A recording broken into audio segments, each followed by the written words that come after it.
જય શ્રી કૃષ્ણ. જય શ્રી કૃષ્ણ. તમારું બાળક કયા ધોરણમાં અભ્યાસ કરે છે? 9મા ધોરણ. એને કેટલા ટકા આવેલા છે? 92.90. એનું આજનું રિઝલ્ટ આવ્યું છે, એની ખુશી કેવી છે તમને? બહુ ખુશી છે. હા, તો વાલી, વિદ્યાર્થી અને શિક્ષકો દ્વારા જે વર્ષ દરમિયાન મહેનત કરવામાં આવે છે એના વિશે શું કહેવા માંગો છો? અને આ સ્કૂલમાં ભણતર પણ સારું છે અને એને ભણવામાં પણ એ ધ્યાન દે છે અને મને એમ કીધું હતું એને કે મારે આ સ્કૂલમાં ભણવું છે, જ્યાં સુધી ભણવું છે ત્યાં સુધી. સર અને બધા લોકો સારા છે. જે વર્ષ દરમિયાન અલગ અલગ પ્રવૃત્તિઓ આપણે કરવામાં આવે છે એના વિશે શું કહેવા માંગો છો? એના વિશે બીજા વાલીને કોઈ એવો સંદેશો આપવો છે તો?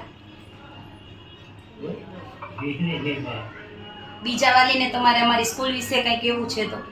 તો ભણતર પણ આ સ્કૂલમાં સારું છે, મંગલમ સ્કૂલમાં, અને સર ટીચરનું બધી રીતે ભણતર પણ સારું છે. અને મારો આ હિરેન છે એ બધી રીતે એમ કહે છે ભણતર અને બધી રીતે બધી વસ્તુ સારું છે આ સ્કૂલમાં. જે સંસ્કાર સાથે જતન આપવામાં આવે છે બાળકોને એના વિશે શું કહેવા માંગો છો? પણ સારા છે અને સ્કૂલનું બધી રીતે બધું સારું છે.